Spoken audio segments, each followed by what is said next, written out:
verification letter, you send it off, they have 30 days to respond. If they don't respond, it's invalidated.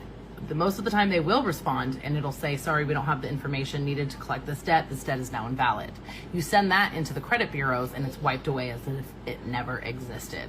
Second question is, are you spending some time every week looking for that opportunity? Guys, this is the legal framework that goes into becoming a secured party creditor or state national. All right, step one, reorganize your all caps name into a private trust. You will replace the government as first trustee. The government gets booted out of that position. You'll need a second trustee in case you pass away early. This would be the person you would want to inherit your trust. At least one beneficiary will also be identified. You'll separate yourself from your all caps name in this first step. This is how you take your existing trust out of the public and into the private. Here in the USA, your all caps name trust becomes a transmitting utility, aka a vessel in commerce, for you to utilize so you can interact with the world of business and government. But you personally change into a non-resident alien. Doing this takes you out of maritime admiralty jurisdiction where you have citizenship. You are a citizen of a ship at sea, subject to the law of the sea.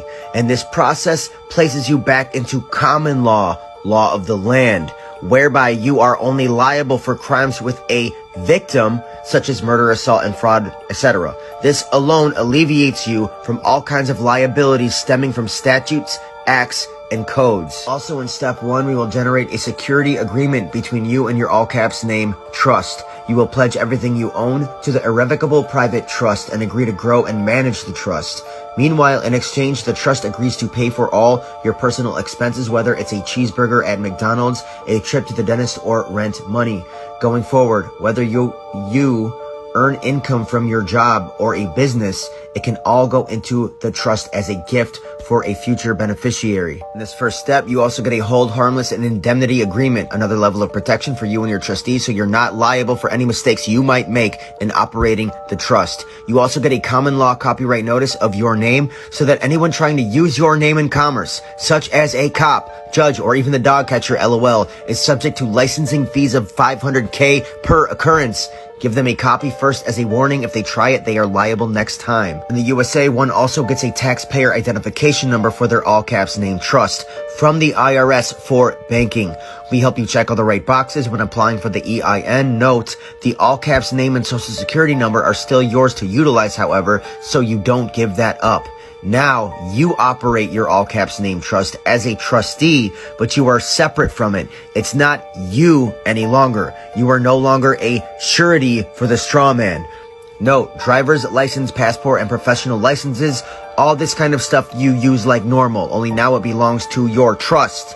This way you can operate in the world without hassles. You don't have to change these things. Guys, let me know if you want me to do step 2, 3, 4. Here are evidence-based herbs that I recommend to reduce high cortisol levels as a nutritionist that specializes in women's health and hormones. The first one is chamomile. Chamomile is believed to help regulate the release of cortisol and boost the immune system, making it a really powerful tool in improving symptoms of anxiety and depression. Lemon balm has been found to reduce cortisol levels in blood, and it also contains caffeic acid and quercetin, which help lower the oxidative stress that can lead to chronic disease. Holy basil or tulsi has been shown to reduce cortisol levels and can also help support the liver, the brain, the gut, and the thyroid. Ginseng can lower cortisol levels by blocking the release of the adrenocorticotropic hormone. And ashwagandha is an adaptogenic herb, which means it decreases the effects of stress on the body's nervous system and can restore normal cortisol levels.